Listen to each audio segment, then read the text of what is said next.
Hello बच्चों, क्या हाल चाल है। तो आज हम लोग अपना एटॉमिक स्ट्रक्चर का नया लेक्चर स्टार्ट करने वाले हैं। नया टॉपिक, इसमें हम लोग बात करेंगे आज क्वांटम नंबर का। आपका ये लेक्चर 6 होने वाला है, सेमेस्टर 1 का। इसमें हम लोग क्वांटम नंबर पढ़ने जा रहे हैं।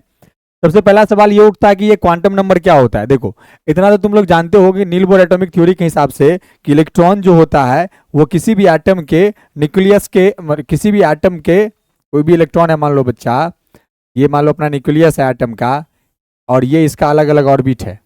तो नील बोर साहब ने क्या बोला था कि इलेक्ट्रॉन जो है वह किसी एटम के ऑर्बिट में पाया जाता है। मतलब किसी एटम के ऑर्बिट में पाया जाता है जिस ऑर्बिट की एनर्जी फिक्स होती है, यही बोले थे वो। उसके बाद एक्चुअली में आपको ये बात पता है कि जो तुम्हारा इलेक्ट्रॉन है, ये जो तुम्हारा इलेक्ट्रॉन होता है, एक सेकेंड बच्चा, पूरा क्लियर करता हूं। एक सेकेंड। हाँ देखो, हमने आपको ये बोला था कि एटम जो होता है बच्चा, वो कहाँ कहाँ पाया जाता है। एटम को अगर आपको मतलब सॉरी, इलेक्ट्रॉन कहाँ कहाँ पाया जाता है। तो इलेक्ट्रॉन किसी भी एटम के ऑर्बिट में पाया जाता है, और एक्चुअली में ऑर्बिट में भी नहीं पाया जाता है वो। सबसे पहले आपको अगर इलेक्ट्रॉन को ढूंढना है ना किसी एटम के अंदर में, तो आप इलेक्ट्रॉन का सबसे पहले ऑर्बिट नंबर पता करो। तो हम लोग जिस किसी अलग अलग बहुत सारे ऑर्बिट होते हैं ना एटम के अंदर में, पहला ऑर्बिट, दूसरा ऑर्बिट, तीसरा ऑर्बिट, ऐसी को हम लोग सेल बोलते हैं। पहला सेल, दूसरा सेल, तीसरा सेल। तो अगर आपको किसी इलेक्ट्रॉन को ढूंढना है किसी एटम के अंदर में, तो पहले यह पता लगाओ कि उस एटम में जिस इलेक्ट्रॉन को हम लोग ढूंढ रहे हैं, उस इलेक्ट्रॉन का ऑर्बिट नंबर क्या है। अगर आपको ऑर्बिट पता चल जाए, यानी कि सेल पता चल जाए, तो उसके बाद आप उस सेल के अंदर में ढूंढने जाओगे क्या, उस सब सेल को जहां पे इलेक्ट्रॉन के पाए जाने की संभावना होती है। सेल के बाद कहां ढूंढोगे इलेक्ट्रॉन को, उस सेल के सबसेल में। अच्छा, सबसेल के बाद इलेक्ट्रॉन को ढूंढना है कहां पे, ऑर्बिटल में, कि किस ऑर्बिटल की बात हो रही है, किस ऑर्बिटल की बात किया जा रहा है, उस ऑर्बिटल में ढूंढना है। फिर ऑर्बिटल के बाद हम लोग जाते हैं एक, जैसे हम लोग ऑर्बिटल को स्क्वायर बॉक्स से दिखाते हैं बच्चा, एक ऑर्बिटल में 2 इलेक्ट्रॉन रखा जाता है, ये बात आप लोग पढ़े होंगे। अब इन दोनों में से किस इलेक्ट्रॉन की बात कर रहे हैं, तो एक इलेक्ट्रॉन का नंबर होता है +1/2, और एक इलेक्ट्रॉन को हम लोग दिखाते हैं -1/2 से। तो अब अगर मान के चलो हमको +1/2 वाला इलेक्ट्रॉन को ढूंढना है कि -1/2 वाला इलेक्ट्रॉन को ढूंढना है, तो हमको यहां पे अगर एटम के अंदर में किसी इलेक्ट्रॉन को ढूंढना है तो हमको क्या क्या चाहिए, हमको 4 चीज चाहिए। एक तो ऑर्बिट सेल नंबर चाहिए, फिर उसका सबसेल चाहिए, फिर उसका ऑर्बिटल चाहिए, और ऑर्बिटल में 2 इलेक्ट्रॉन होते हैं, उसमें से किस इलेक्ट्रॉन की बात कर रहे हैं उसकी हमको संख्या चाहिए। यानी कि किसी भी इलेक्ट्रॉन का एड्रेस अगर बताना है एटम के अंदर में, तो हमको 4 सेट ऑफ क्वांटम नंबर की जरूरत पड़ती है। 4 सेट ऑफ क्वांटम नंबर की जरूरत पड़ती है। कौन कौन, एक सेट होगा, यानी कि हमको 4 सेट ऑफ नंबर की जरूरत पड़ती है। 4 सेट ऑफ नंबर की जरूरत पड़ती है। कौन कौन से, एक नंबर ऐसा होगा जो उस इलेक्ट्रॉन का सेल बताएगा, दूसरा नंबर ऐसा होगा जो उसका सबसेल बताएगा, तीसरा ऐसा होगा जो उसका ऑर्बिटल बताएगा, और चौथा ऐसा होगा जो ऑर्बिटल में मौजूद दोनों इलेक्ट्रॉन में से किस इलेक्ट्रॉन की बात कर रहे हैं वो बताएगा। यानी कि किसी भी इलेक्ट्रॉन को अगर एटम के अंदर में ढूंढना है, या यूं बोले तो किसी भी इलेक्ट्रॉन की अगर हमें एड्रेस बतानी है, तो हमको उस इलेक्ट्रॉन के एड्रेस को बताने के लिए 4 सेट ऑफ नंबर की जरूरत होती है, और उन्हीं चारों सेट ऑफ नंबर को हम लोग क्या बोलते हैं बच्चा, क्वांटम नंबर बोलते हैं। क्या बोलते हैं, क्वांटम नंबर बोलते हैं। वही बात लिखा हुआ, a set of 4 numbers which is used to define the position of an electron inside an atom are called quantum number. यानी कि किसी भी एटम के अंदर में किसी इलेक्ट्रॉन को ढूंढने के लिए 4 सेट ऑफ नंबर की जरूरत होती है, और उन्हीं को हम लोग क्या बोलते हैं बच्चा, क्वांटम नंबर के नाम से जानते हैं। और ये हमारा 4 तरह का होता है। एक होता है तुम्हारा, ये जो क्वांटम नंबर होता है ये 4 तरह का होता है। एक जिसको हम लोग N, L, M और S से दिखाते हैं, N, L, M, S। N होता है बच्चा अपना प्रिंसिपल क्वांटम नंबर, ठीक।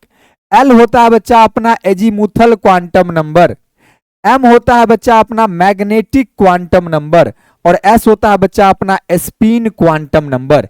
और यही प्रिंसिपल क्वांटम नंबर का जो वैल्यू होगा वो आपको सेल के बारे में बताएगा। एजीमुथल क्वांटम नंबर का जो वैल्यू होगा वो आपको सबसेल के बारे में बताएगा।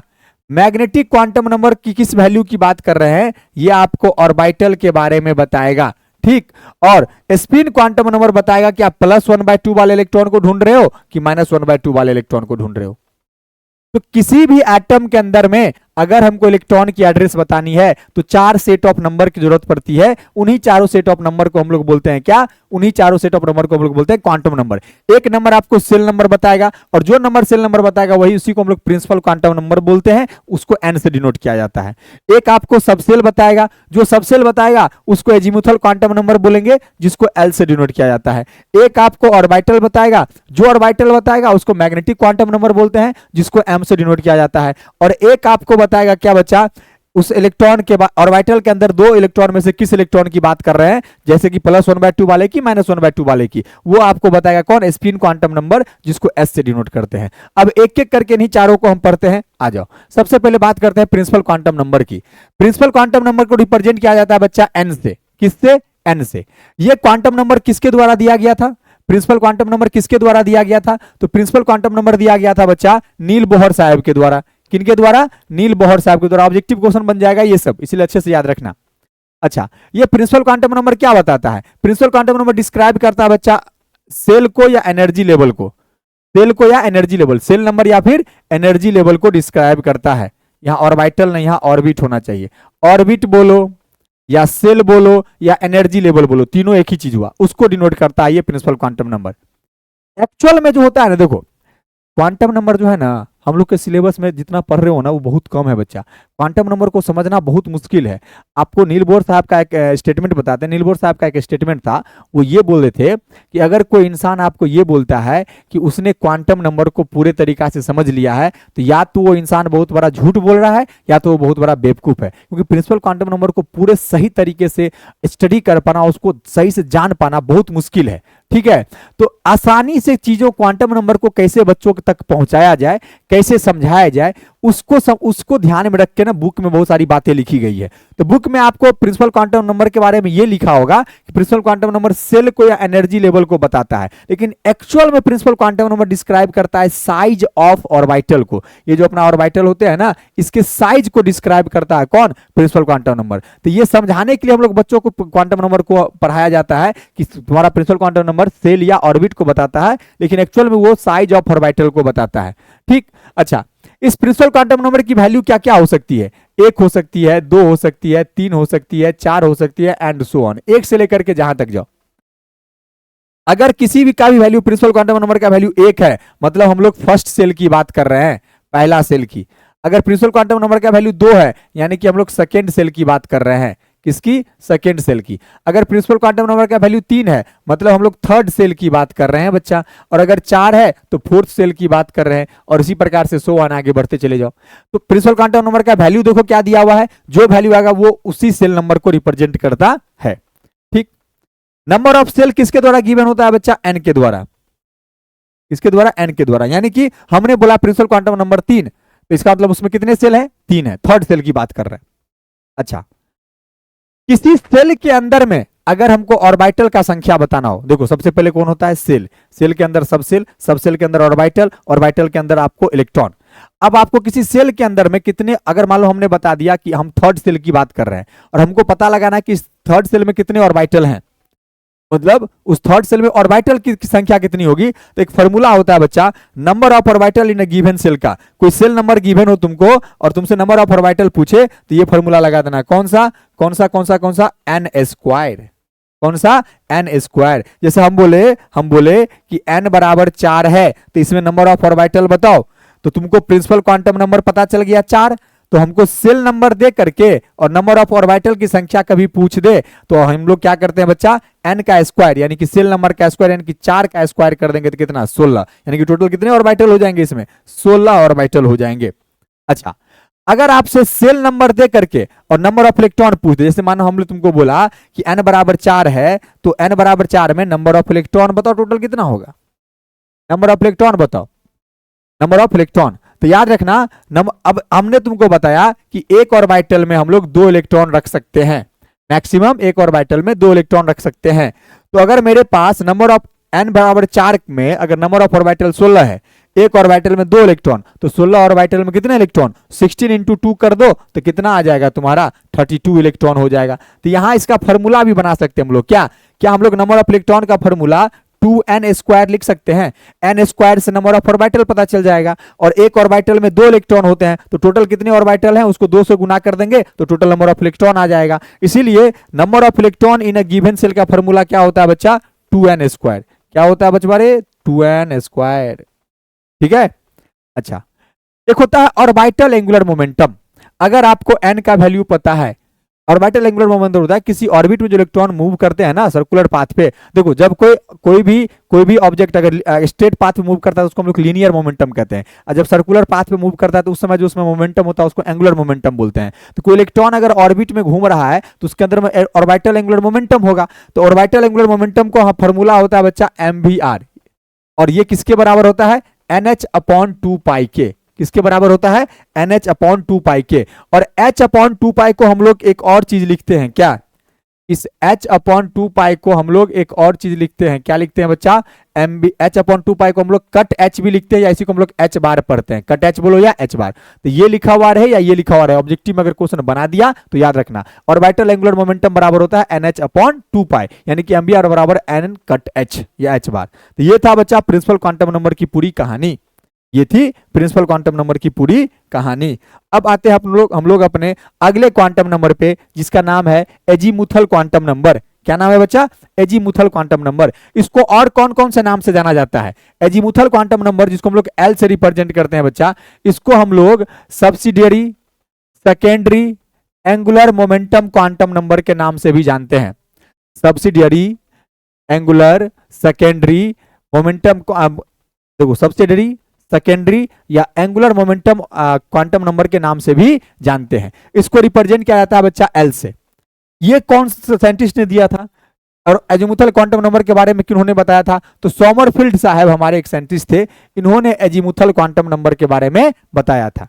ठीक, ये क्या डिस्क्राइब करता है बच्चा, तो देखो समझने के लिए हम लोग क्या पढ़ते हैं कि एजीमुथल क्वांटम नंबर सब सेल को या सब ऑर्बिटल ऑर्बिट को या सब एनर्जी लेवल को डिस्क्राइब करता है। लेकिन एक्चुअल में जैसे आपका प्रिंसिपल क्वांटम नंबर एक्चुअल में साइज ऑफ ऑर्बिटल एक्सप्लेन करता था ना, वैसे ही आपका azimuthal quantum number shape of और सबसेल को रिप्रेजेंट करता है। किसको, शेप ऑफ सबसेल को रिप्रेजेंट करता है। लेकिन हम लोग समझने के लिए क्या पढ़ते हैं कि ये सब सेल या सब ऑर्बिट या सब एनर्जी लेवल के बारे में बताता है। ठीक है। अच्छा, इसकी वैल्यू कहां तक हो सकती है, तो L बराबर आपका 0 1 2 3 से लेकर डैश तक हो सकता है। ठीक है। अच्छा, अगर मैं आपसे एक बात पूछूं, क्या पूछूं, ये पूछूं, देखो अगर हमने तुमको बोला पहले कि कोई सेल होगा, सेल के अंदर सब सेल होगा, अब सब सेल को हम लोग क्या क्या लिखते हैं, SPDF, यही से दर्शाते हैं। सब सेल हम लोग का SPDF ही होता है ना। सेल कौन कौन होता है, सेल को हम लोग रिप्रेजेंट करते हैं KLM N से, यानी कि पहला सेल को K, दूसरा सेल को L, तीसरा सेल को M, चौथा सेल को N। इसके अंदर में हम लोग ये सब सेल प्रेजेंट होते हैं। अब किसी सेल के अंदर में, जैसे मान लो हमने बोला किसी सेल के अंदर में सब सेल होता है, और हमने तुमको बोला कि अगर मेरे पास थर्ड सेल है तो इसमें कितने सब सेल होंगे बताओ, तो कैसे निकालोगे, तो बच्चा याद रखना अगर सेल का वैल्यू पता है तो सब सेल का वैल्यू होता है 0 से लेकर के n-1 तक, 0 से लेकर के कहां तक, n-1 तक। यानी कि आपको L बराबर हो जाएगा 0, 1, 2, क्योंकि n 3 है तो 3 - 1 2। तो यानी कि इसमें अगर किसी और एटम के पास अगर थर्ड सेल की बात करें तो उसके थर्ड सेल में 3 सब सेल होता है। कौन कौन, देखो अगर L बराबर 0 है तो किस सब सेल की बात हो रही है, इसका मतलब S। अगर L बराबर 1 है मतलब P सब सेल की बात हो रही है, और अगर L बराबर 2 है मतलब D सब सेल की बात हो रही है। किसकी, D की। वहीं अगर मान के चलो हम तुमसे पूछते, अगर मान लो हम तुमसे पूछते कि L बराबर, यहां लिखे भी हुए देखो, L बराबर 0 का मतलब S सब सेल, L बराबर 1 का मतलब P सब सेल, L बराबर 2 का मतलब D सब सेल, L बराबर 3 का मतलब F सब सेल। तो आप ऐसे सोच सकते हो, अगर हम तुमको बोले L बराबर 3 तो सब सेल मतलब कौन हो जाएगा, F। या उल्टा बोले F सब सेल में L का वैल्यू कितना हो जाएगा, तो बोलोगे सर अगर सब सेल F है तो L बराबर 3 हो जाएगा। दोनों में से कोई एक से आपको जरूरत पड़ सकता है, याद रखना। तो किसी सेल के अंदर में अगर हमको सब सेल पता लगाना हो तो सब सेल क्या होता है बच्चा, आपका 0 से लेके n-1 तक। अब 0 से लेके n-1 तक, जैसे मान लो हमने तुमको बोला l बराबर 4, सॉरी n बराबर 4, तो l बराबर क्या हो जाएगा 0 से लेके 4-1 तक, तो 0 से लेके 3 तक, यानी कि 0, 1, 2 और 3। अब 0 के लिए सबसेल कौन s, l बराबर 1 के लिए सबसेल p, l बराबर 2 के लिए सबसेल d और l बराबर 3 के लिए सबसेल f। समझ गए? अच्छा, हमको सबसेल तो पता चल गया। अब किसी सबसेल के अंदर में देखो, पहले सेल होता है, सेल के अंदर सबसेल होता है, सबसेल के अंदर ऑर्बिटल होता है। तो हमने तुमको अगर सबसेल की वैल्यू बता दी और तुमको बोले कि बताओ उसमें नंबर ऑफ ऑर्बिटल कितने होंगे उस सबसेल के अंदर में, तो याद रखना अगर हमको कभी भी मैक्सिमम नंबर ऑफ ऑर्बिटल निकालना है, मैक्सिमम नंबर ऑफ अगर ऑर्बिटल बतानी हो और हमको सबसेल का वैल्यू पता हो, तो फॉर्मूला होता है 12+1। क्या होता है बच्चा? 12+1। जैसे अगर हम तुमसे पूछे अगर l बराबर 4 है, सॉरी 4 नहीं 3, चलो बोले l बराबर 3 है तो इसमें मैक्सिमम नंबर ऑफ ऑर्बिटल बताओ, तो l बराबर 3 के लिए मैक्सिमम नंबर ऑफ ऑर्बिटल का संख्या क्या हो जाएगा? Maximum number of orbital formula क्या होता है? 12+1। तो 2 इंटू 3+1 तो कितना आ जाएगा? 7, यानी कितने ऑर्बिटल? 7। तो l बराबर 3 के लिए कौन से सबसेल की बात होती है बच्चा? l बराबर 3 के लिए f की, यानी कि तुमको पता चल गया कि f सबसेल में कितने ऑर्बिटल होंगे? f सबसेल में 7 ऑर्बिटल होंगे। कितने? 7। अगर हम तुमको बोलते कि l बराबर अगर 2 है तो इसमें ऑर्बिटल टोटल कितने होंगे, तो फॉर्मूला लगा दो 12+1। 12+1 मतलब 2 दूना 4 और +1 यानी कि 5। तो l बराबर 2 के लिए ऑर्बिटल की संख्या कितनी बच्चा? 5। और l बराबर 2 कौन ऑर्बिटल को डिफाइन करता है? d को। तो d के लिए इसका मतलब हमको पता चल गया कि d में कितने ऑर्बिटल होंगे बच्चे? d में होंगे 5 ऑर्बिटल। कितने? 5। d में कितने ऑर्बिटल होंगे? 5। 5, 1, 2, 3, 4, 5। ठीक है, ऐसे पता लगाते हैं। अगर हम तुमको बोले l बराबर 2 तो ऑर्बिटल की संख्या बता जरा इसमें कितना होगा? ऑब्जेक्टिव में क्वेश्चन बनेगा ये सब, 2 वाला तो बता दिए। अगर बोले l बराबर 1 तो ऑर्बिटल बताओ कितना होगा भाई? तो ऑर्बिटल हो जाएगा आपका 2 गुने 1 प्लस 1, 12+1। तो l की जगह पे 1 पुट करो 3 आ जाएगा। और l बराबर 1 मतलब कौन सा सबसेल? p subshell. और बच्चा इसका मतलब p सबसेल के पास कितने ऑर्बिटल होते हैं? अरे मेरे बच्चे p सबसेल के पास कितने ऑर्बिटल? 3। कितने होंगे? 3। देख लो ना कितने ऑर्बिटल आया है? 3। तो 3 हो गया। बुझे? इस प्रकार से। और अगर हम बोले l बराबर 0, क्या बोले? l बराबर 0, तो l बराबर 0 मतलब अगर हम यहां से मान के चलो ऑर्बिटल का संख्या निकालना चाहे तो ऑर्बिटल का फॉर्मूला क्या होता है? 12+1। तो 2 गुने 0+1, तो 2 गुने 0 0+1 1 आ गया, यानी कि कितने ऑर्बिटल? 1 ऑर्बिटल। और l बराबर 0 मतलब कौन सा सबसेल? s subshell. तो s सबसेल में कितना ऑर्बिटल होगा? 1। तो देखो s सबसेल में 1 ऑर्बिटल, p में 3, d में 5 और f में 7। यहां से क्लियर हो गया। किसी अगर l का वैल्यू दे दे और मैक्सिमम नंबर ऑफ ऑर्बिटल पूछे तो 12+1 करके निकाल देना है। आ जाओ आगे। अच्छा, अगर l का वैल्यू दे करके मैक्सिमम नंबर ऑफ इलेक्ट्रॉन पूछे, बोलेगा l बराबर इतना है तो बताओ उस सबसेल में मैक्सिमम नंबर ऑफ इलेक्ट्रॉन कितना होगा? तो हमको पता है कि एक ऑर्बिटल में 2 इलेक्ट्रॉन होते हैं, तो हम लोग l के वैल्यू से नंबर ऑफ ऑर्बिटल निकाल लें। l के वैल्यू से मैक्सिमम नंबर ऑफ ऑर्बिटल निकाल लें। मैक्सिमम नंबर ऑफ ऑर्बिटल का फॉर्मूला क्या होता है बच्चा? 12+1। अगर l पता है तो 12+1 कर दोगे तो मैक्सिमम नंबर ऑफ ऑर्बिटल आ जाएगा। और एक ऑर्बिटल में 2 इलेक्ट्रॉन होते हैं तो मैक्सिमम नंबर ऑफ इलेक्ट्रॉन कितना हो जाएगा? एक टोटल ऑर्बिटल 12+1 और एक ऑर्बिटल में 2 इलेक्ट्रॉन, 2 से गुना कर दो तो 2 इंटू 12+1 आपका आंसर आ जाएगा। अच्छा, l के वैल्यू से अगर एंगुलर मोमेंटम फाइंड करना हो, अगर l के वैल्यू से एंगुलर मोमेंटम फाइंड करना हो तो फॉर्मूला होता है बच्चा √l into l+1 upon h upon 2π, ये होता है। और h अपॉन 2π को हम लोग कट h भी लिखते हैं, तो हम लोग ये फॉर्मूला भी लिख सकते हैं l into l+1 cut h। ठीक, समझ गए? क्लियर हो गया? तो ये था आपका एजीमुथल क्वांटम नंबर की कहानी। अब चलते हम लोग अपने नेक्स्ट क्वांटम नंबर, जिसका नाम है बच्चा magnetic quantum number. Magnetic quantum number क्या है बच्चे? मैग्नेटिक क्वांटम नंबर क्या है? ये रिप्रेजेंट करता है, इसको रिप्रेजेंट करते हैं m से या ml से। ठीक है, ये कौन डिस्क्राइब किया था? लिंडे साहब नाम के एक साइंटिस्ट थे, उन्होंने इसको डिस्क्राइब किया था।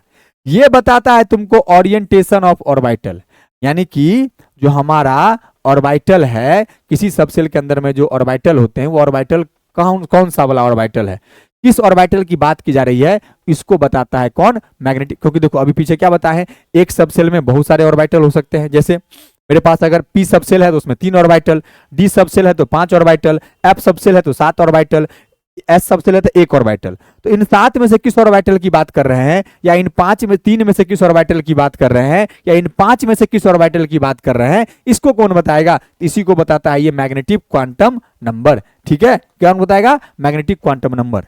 मैग्नेटिक क्वांटम नंबर का वैल्यू क्या होता है बच्चा? -L से लेके +L तक, -L से लेके +L तक। जैसे अगर हम बोले कि L बराबर 3 तो M बताओ, तो M कहां से कहां तक होता है? -3 से +3 तक। तो यानी कि -3 -2 -1 0 1 2 3, तो ये हो गए। तो टोटल कितने ऑर्बिटल हो गए? टोटल हो गए 7। तो 7 ऑर्बिटल के लिए यहां एक बॉक्स बनाओ, बना दिए। हाँ ना, बोल बच्चा। 7 बनाओ, 1 2 3 4 5 6 7। अब यहां -3 वाला ये हो गया, ये -2 हो गया, ये -1, ये 0, ये +1, ये +2 और ये +3। तो अगर हम 0 वाले ऑर्बिटल की बात करेंगे, मतलब इस ऑर्बिटल की बात कर रहे हैं। अगर +3 की बात कर रहे हैं तो इस ऑर्बिटल की बात कर रहे हैं। अगर -3 की बात कर रहे हैं तो इस ऑर्बिटल की बात कर रहे हैं। तो ये बताएगा आपको कौन? ये आपको बताएगा मैग्नेटिक क्वांटम नंबर की किस ऑर्बिटल की बात कर रहे हैं। ठीक है, आ जाओ देखो। अगर मैं आपको बोलूं कि L बराबर 0 है बच्चा, तो M बराबर कितना हो जाएगा बताओ? M होता है -L से +L तक। अब L 0 है तो -0 से +0 यानी कि 0, तो M बराबर आ गया 0। L0 M0, M0 का मतलब एक ही, M का वैल्यू एक ही आ रहा है ना, केवल 0, यानी कि जितना वैल्यू आएगा M का उतना ऑर्बिटल। तो एक वैल्यू आया केवल 0, यानी कि इसमें एक ऑर्बिटल। और एक ऑर्बिटल का मतलब है, मतलब ये कौन से सबसेल है बच्चा? S सबसेल है।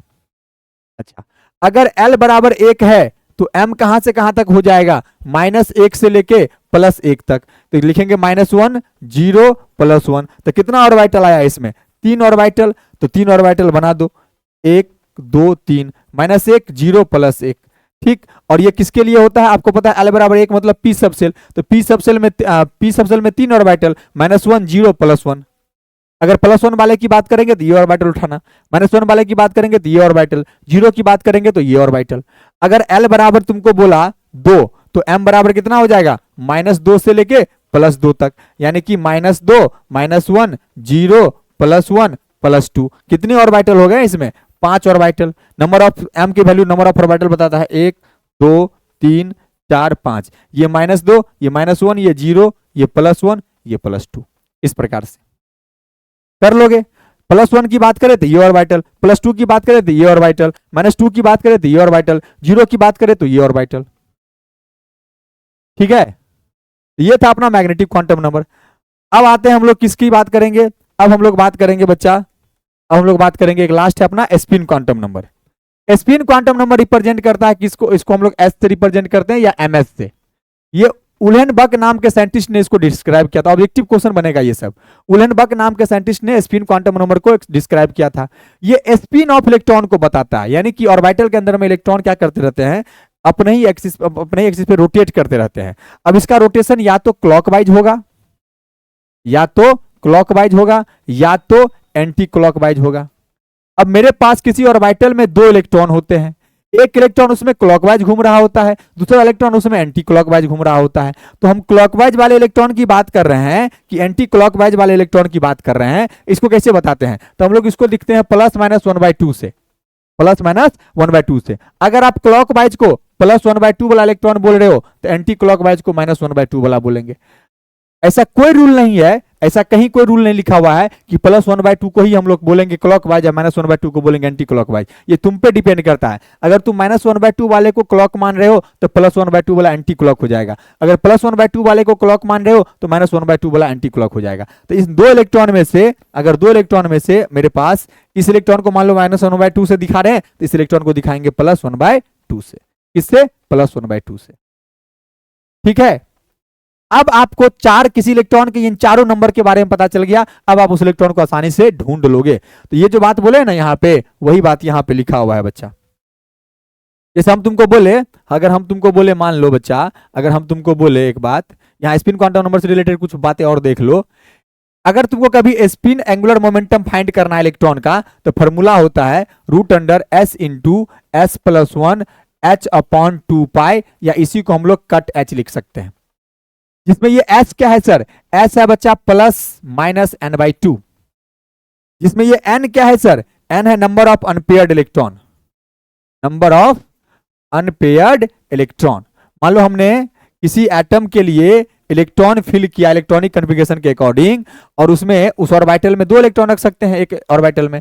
अब तुमने इलेक्ट्रॉन फिल किया, इलेक्ट्रॉन फिल करने के बाद अब इलेक्ट्रॉन फिलिंग करने के लिए हंस रूल वगैरह अपनाना पड़ता है कि अगर, और मान लो सपोज करो हमको डी वाले में, इधर ध्यान दो, अगर डी में हमको पी में हमको पता है कि 3 ऑर्बिटल होता है बच्चा, और हमको सपोज करो इसमें 4 इलेक्ट्रॉन भरना है पी में, तो हम लोग एक एक करके भरते हैं पहले 3 ऑर्बिटल में, फिर यहाँ से क्या करेंगे हम लोग इसकी पेयरिंग करवाएंगे। 4 इलेक्ट्रॉन भरा गया, अनपेड इलेक्ट्रॉन कितना दिख रहा है? 2। तो यही अनपेड इलेक्ट्रॉन का वैल्यू यहाँ पुट कर देना, और एस का वैल्यू आ जाएगा, उसको यहाँ पुट कर देना, तो स्पिन एंगुलर मोमेंटम निकल के आ जाता है। एक टर्म होता है स्पिन मल्टीप्लिसिटी। स्पिन मल्टीप्लिसिटी का फॉर्मूला होता है 2s+1। क्या होता है? 2s+1। s क्या है? s वही है जो यहां बताए हैं, n/2। n क्या है? Number of unpaired electron. और एक होता है मैग्नेटिक मोमेंटम, इसका फॉर्मूला होता है √n × n+2। n क्या है? Number of unpaired electron. इतने फॉर्मूला आपको ऑब्जेक्टिव क्वेश्चन सॉल्व करने में मदद करेगा। बाकी आप चीजों को ऐसे ही लिखना, एग्जाम में 5 नंबर में लिखने दे तो पूरा उतार देना शुरुआत से ऊपर तक। ठीक है। तो ये था पूरी क्वांटम नंबर की कहानी जो आपकी होती है यहीं पे कंप्लीट। ये 11th का ही टॉपिक था जो आप पढ़े हुए ऑलरेडी, मैं एक तरीका से उसको डिस्कस कर दिया हूँ। इससे आप अच्छे अच्छे फॉर्मूला आप याद करना अच्छे से, ताकि ऑब्जेक्टिव क्वेश्चन आपका एग्जाम में ना छूटे, और पूरे को याद रख लेना, ताकि 5 नंबर में अगर मतलब 5 नंबर करते हैं, अगर आपके एग्जाम में सब्जेक्टिव क्वेश्चन में आए तो उसको भी आप कर ले जाओ। ठीक है। थैंक यू सो मच बच्चा, मिलते हैं नेक्स्ट लेक्चर में। तब तक के लिए take care all, love you all, bye bye, see you next lecture.